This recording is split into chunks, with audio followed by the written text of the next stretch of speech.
Hey creeps, it's horror free for all. Continuing my passion project I affectionately call Gems from the Crypt, a series where I look at full-length feature films that in my opinion resemble what would be feature-length adaptations or stories that you would find in one of my favorite horror franchises of all time, Tales from the Crypt. This movie just released this year in 2026. It was written by Damian Shannon and Mark Swift, and it was directed by the greatest of all time, Sam Raimi. And the film in question is Send Help.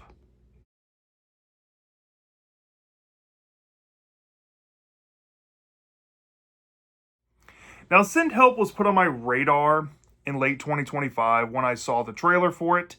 And to be honest and upfront, I was taken aback by just the concept laid out in the trailer. And I had a feeling that this was going to be kind of a return to form for Sam Raimi because it had a vibe that reminded me of a cult classic mid 2000s film that he made called Drag Me to Hell. But I did have some reservations because of the type of story it appeared to be, and I didn't know if Sam Raimi still had it in him to do a very small cast of characters in an isolated setting, akin to probably his magnum opus to the horror subgenre as a whole, the Evil Dead original trilogy. But I'm here to say, I've seen, after watching the movie just today, some reviews online giving glowing reviews about the film. And this review here is going to be no exception.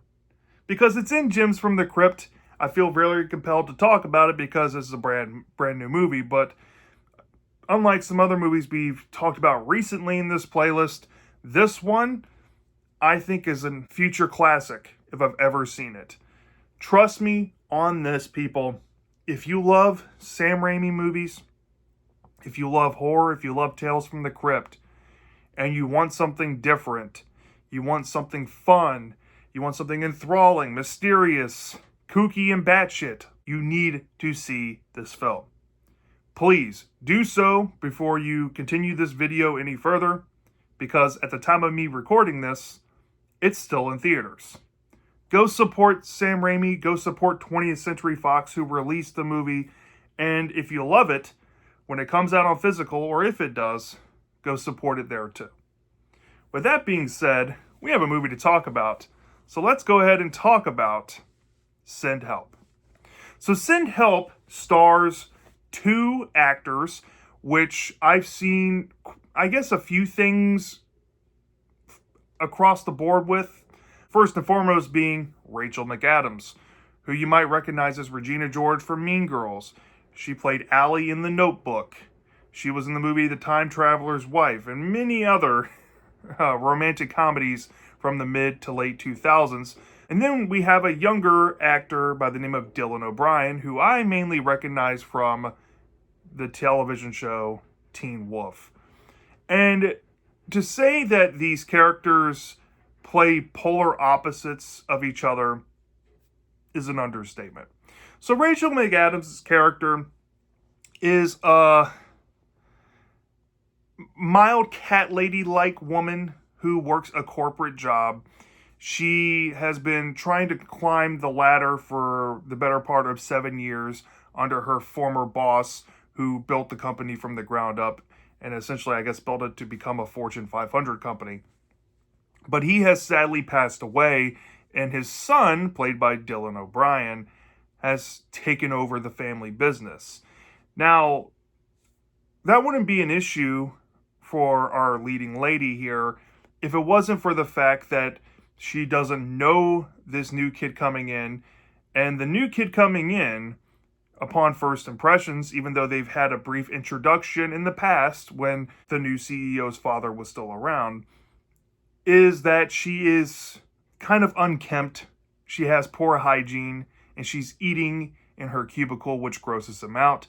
So he decides to pass her over on a promotion to become, vice president of the company and give it to one of his former college buddies that works there, which of course upsets our main character deeply, to the point where she pretty much calls him out on his shit in his office, which prompts him to want to extend an olive branch as a second chance. Because before this interaction happened, he was notified from, I guess, one of his corporate advisors that work in the office that our leading lady has information and skill sets that can help a huge, I guess, acquisition overseas in Thailand.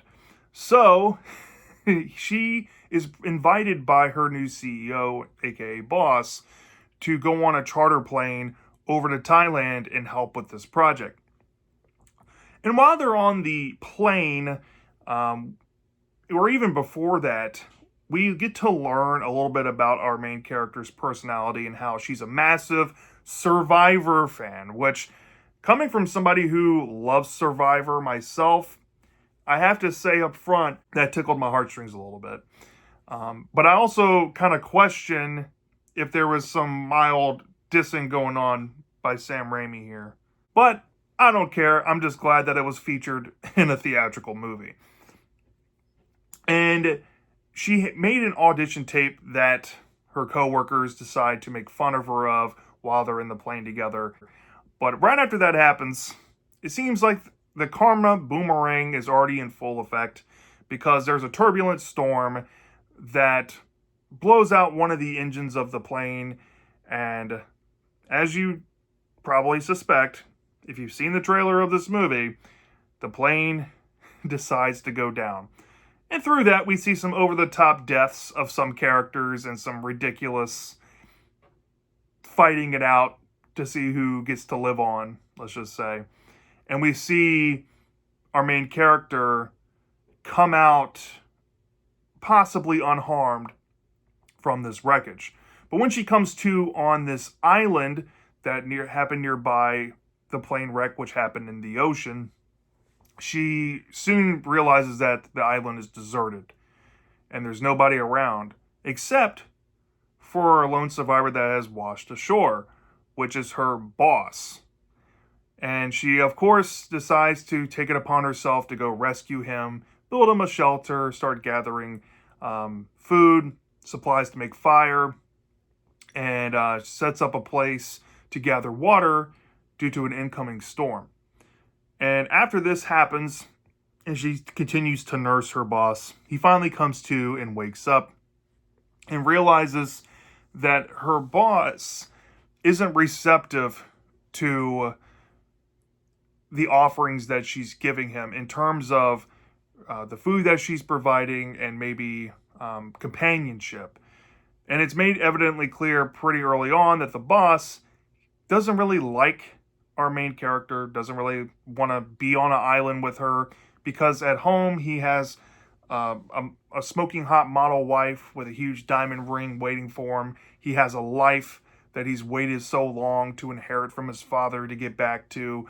And he tries bossing her around despite his injury that he has to his leg and despite his lack of survival skills, which evidently is really his main weakness and his main crutch to, I guess, conform to her demands early on in our story here. And once it's made clear that she's not going to be disrespected when she's needed in the situation more than him, he learns the hard way after being left out a few days without water and food and help, which brings him to his knees a little bit, and he decides to give in and accept this woman who he's basically been hating on since the beginning of the film. Now, from here, I'm just going to keep it pretty surface level, because from here, it's very easy to get into the monotony in all of this. But essentially, for pretty much the next 2/3 or maybe 3/4 of the movie here, it essentially revolves around our two main characters, kind of deconstructing a little bit. We see them coming out of the shell of being the CEO and this hotshot boss to being humble, to being at the mercy of their submissive, which would be in their corporate life. And we see the CEO try a few things to test this woman, and without going into any detail, that does kind of fray her trust with him at times. But we also see with our main character that there's an obvious ploy, or I guess living in the moment thing going on with her, where we can't really tell what her deal is, but it seems like either she's romantically interested in the CEO, or she's perhaps trying to keep him on this island as long as possible to kind of teach him a lesson in humility after she felt like she was humiliated herself.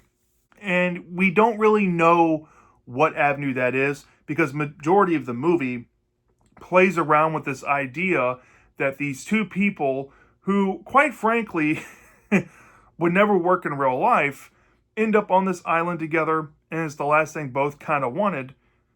But we do see that possibly there's a romantic thing going on, and maybe it's something that they didn't know that they wanted. But there is one constant to this, and that is that there's parts of the island that are relatively unexplored, in terms of it being on screen, because we see our main heroine constantly leaving the boss early on in the film alone, as she's decided to scour the whole island herself.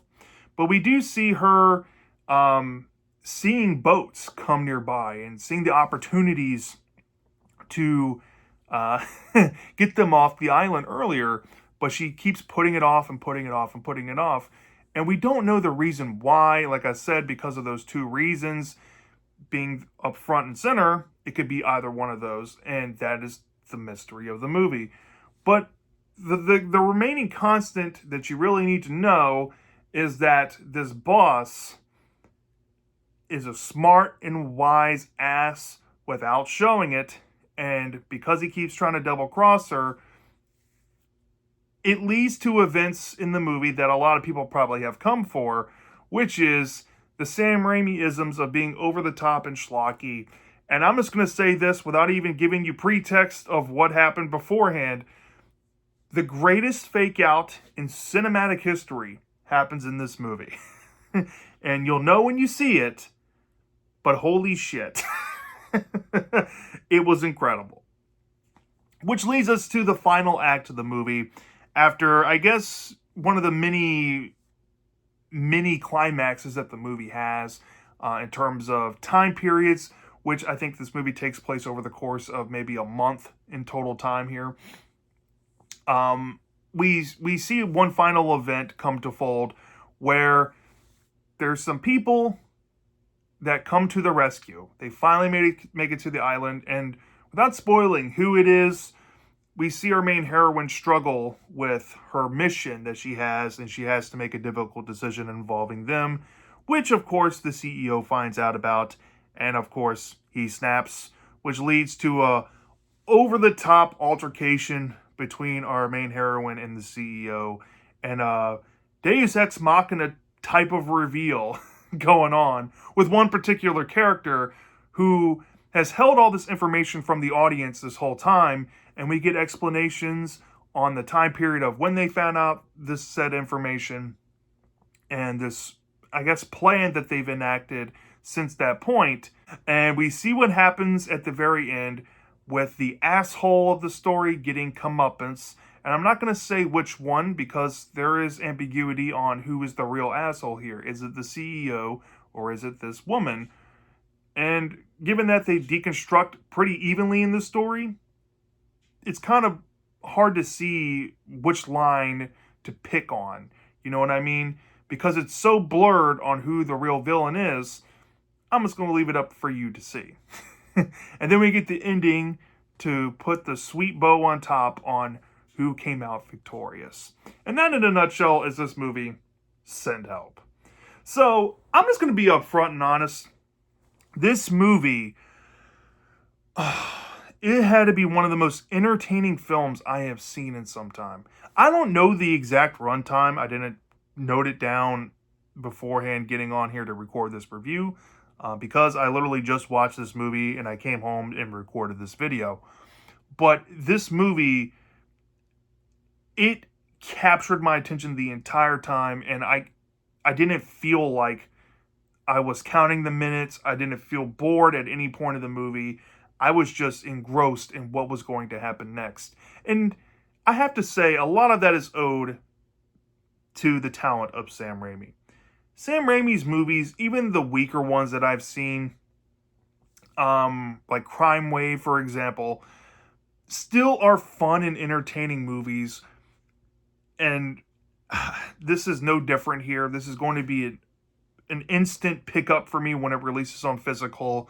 And I'll probably end up watching this movie once a year, if only because, like I mentioned earlier, I'm a big Survivor fan. I love survival movies.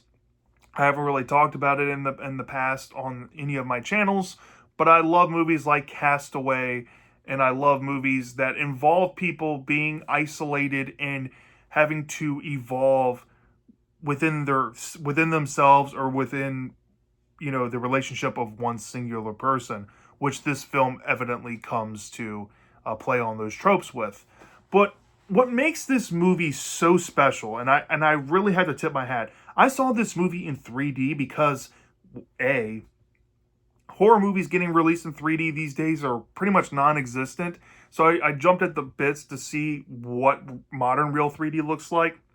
And this movie in 3D was so much fun. Whether we're talking about over-the-top killing of animals, which, by the way, are CGI. So if you hear rumblings, and I have seen people mention this on YouTube already about feeling weird about the movie because it depicts animal violence, the animals are CGI. So don't freak out if you're like hardcore Peter out there or anything.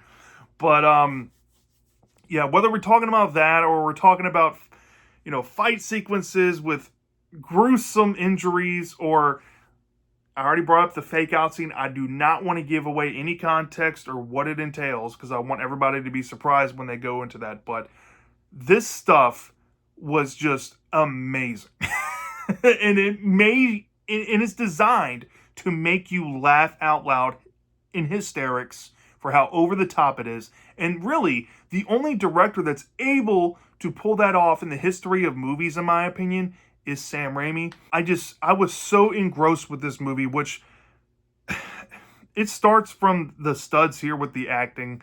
Rachel McAdams and Dylan O'Brien give amazing performances. I think in terms of performances, it's in Sam Raimi movies, it's rivaled with Bruce Campbell in the Evil Dead trilogy, and it's rivaled by Tobey Maguire in the first two Spider-Man movies. Amazing character work, amazing dialogue delivery. I really don't know where to begin for Rachel McAdams specifically, who was easily the best performance in this. I think that her performance here is, for a horror movie even, or just film in general, is Oscar worthy. She plays this character, this quiet, non-suspecting person who's given an opportunity that she's been preparing for years, which I guess she can now live vicariously through. And watching her character evolve and the way that she's performed in that is textbook worthy. And I'm not a professional actor, nor do I ever care to be one. But yeah, if I was a film teacher or film studies major trying to teach a course or help teach a course, I would have people watch this movie to show you how to capture actors, because Sam Raimi just knew these actors' strengths, and that's really all that I saw from these two in this movie. Dylan O'Brien, even though he's understatably the lesser performer here, I was shocked by how great he handled this character and how well he pulled that off. His character being the asshole of the story, his character being the upfront bad guy that you kind of are forced to form sympathy around in this story because you get to know him and you start to care for him and you see the situations unravel and unravel and unravel in the story. that just make you identify with him too. Getting down to the story itself, the story is pretty straightforward. Within the first 5 minutes, you already know what angle they're taking with this story. You already know what's going to be the moral, what's going to be the message, which evidently are so, these two things. Underestimating and underappreciating the people below you does not make you look like a king in their eyes. We've seen this in countless fairy tales and countless stories throughout history where kings, they don't appreciate their people. And when you don't appreciate your people, you're overthrown, right? And the second thing here, which I was not expecting out of this, this movie really comes to kind of share and make you think on this idea of seeing the best in people, even when they repeatedly show you that they don't care about you, they will throw you away like garbage, stomp all over you. It makes you think about that in the way that our people inherently, or I guess people like our main character, played by Rachel McAdams here, too forgiving? Are you too nice? Do you have to be more cutthroat? Do you have to be more brutal to be successful in this world? Which, to juxtapose their situation being stranded on an island after an ill-fated business trip to grow their business, and a power struggle between our two characters, one of which wanted a promotion to become VP and got denied over personal reasons on our CEO's behalf. And the CEO being a young hotshot out to prove himself and is after his own agenda and doesn't care about the staff that his father once employed. That message makes perfect sense here, at least for our main character, which is the shining example of this in this movie, where we see her kind of struggling with her being an honest and caring person, but her also going after her own desires, her own plans. And in a way, she's really no different than the CEO. As we see, the roles have reversed on the island, and we've seen her become the new boss, so to speak. It's very enthralling in that. And I think that is what's going to make this movie endlessly rewatchable, because I can definitely see this being a movie in future watches that the more you watch it, the more you start picking up on things.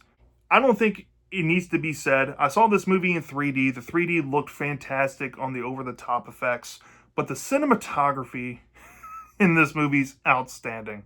It is a beautiful film. I don't know where they shot this. It looks like a real island, maybe out in Fiji somewhere, definitely in the South Pacific somewhere. I was blown away by how simple the area that the story takes place in, but how it captured the mystique of the land, how it captured the unknown and the mystery of what's out there. That was constantly in the forefront of this movie, not knowing what's out there, finding stuff that can kill you or be poisonous to you along the way, ill-fated cliff journeys and what have you along with that, trying to build a raft to get off the island. I mean, it just encaptured you in a way that films sadly don't really do in similar locations. I mean, like, when you think about a movie set on an island, you think about breathtaking views. You think about exotic, maybe food to eat. You think about wild animals to have to hunt and kill. Sometimes you get that in some movies, but most of the time it just doesn't look believable. It looks like they went out into the woods in Canada somewhere and threw some beach sand on the ground and said that that's the beach. This feels like a lived-in island the whole time. And that goes, like I said, with the cinematography and some of the wide angles that Sam Raimi uses, and blending that in with his surreal technique of capturing how humans live and how humans interact and how they talk in the moment. We see these, textbook Sam Raimi-isms blending in there that just paint this picture that is hard to describe unless you've seen the movie. And I don't really want to go any further than that, because then I have to kind of bring in certain points that might involve spoilers, like big ones. So I don't want to do that. But visually, the film is stunning.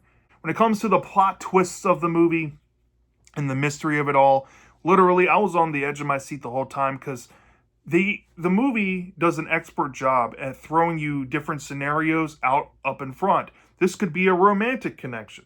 This could be an adversarial connection. This could be a mutual disaffection between the two, and they're both playing kind of a pseudo war game with each other, and you don't really know which side is winning.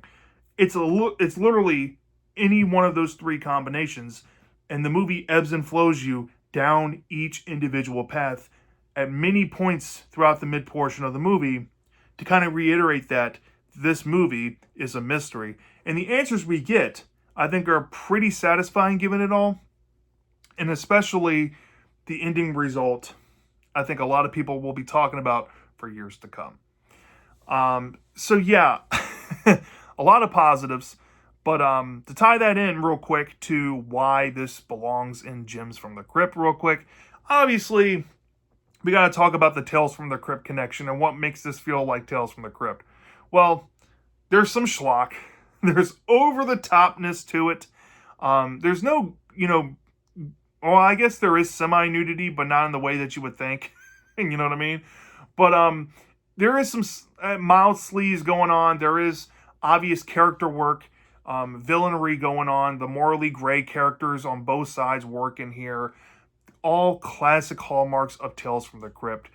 Characters, story setups and ideas, and even down to the execution and the moral of the story. I guess the point of this movie is by the ending, you figure out that this movie delivers some asshole comeuppance, which is the textbook Tales from the Crypt lesson to be learned.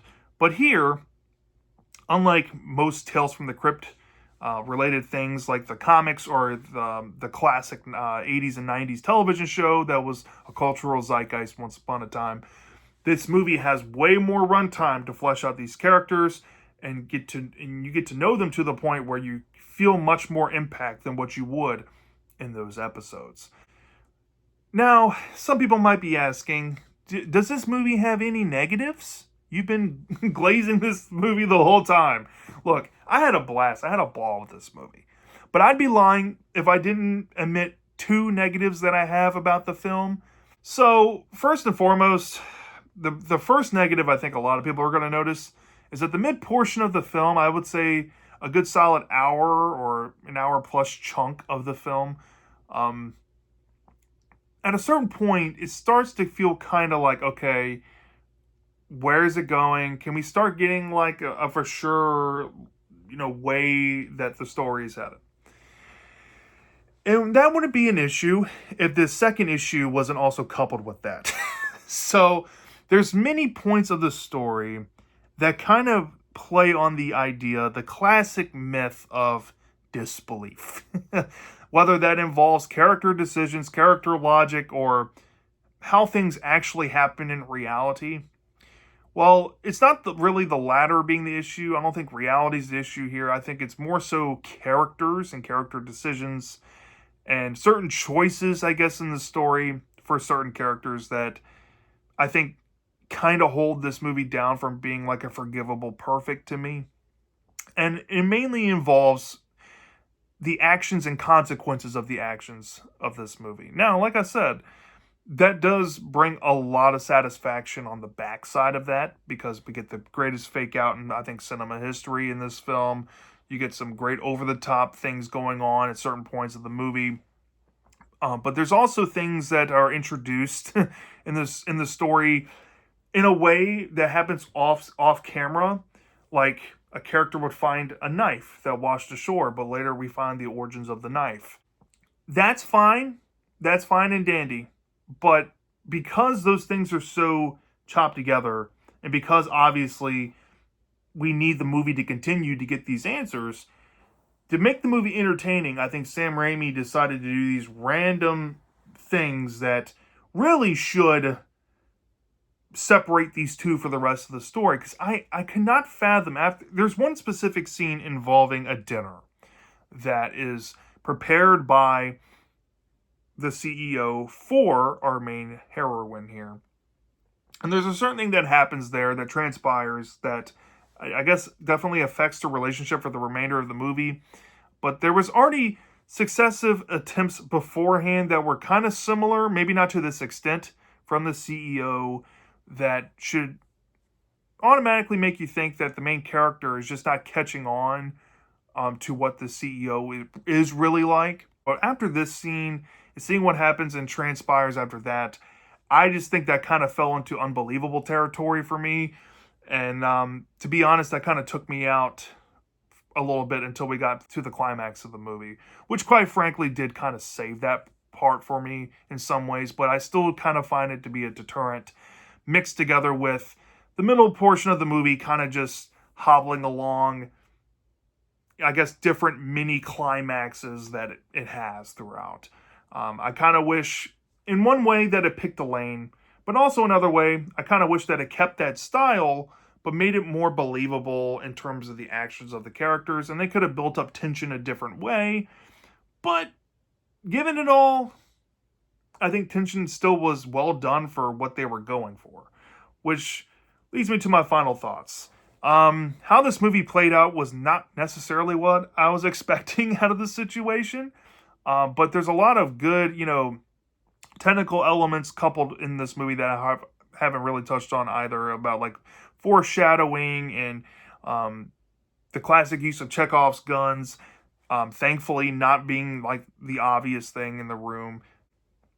So, like on a technical basis, on just an enjoyment basis, how well made it is, how well acted it is, how revisitable I think the movie is going to be. I fell in love with this movie. I don't know what else to say. So my rating for this is going to be very high. It's not quite perfect right now for me. I could definitely see myself being more forgiving on the things I don't like about it at the moment. In the future, maybe one day I might give this a 5 out of 5. But for now, I think I'm going to settle with a 4.5 out of 5 stars. This is a great movie. Like I said, this is a must watch. If you have not seen Send Help, do yourself a favor and go watch this movie. And let me know down in the comment section if you've seen it. What did you think about it? Did you love it? Did you hate it? And please let me know for future Gems from the Crypt episodes in this playlist, some movies to suggest. So that way I could maybe check into them and watch them and maybe even make a review for them in this playlist for you all. So yeah, that's my thoughts on this film. Until next time, take care.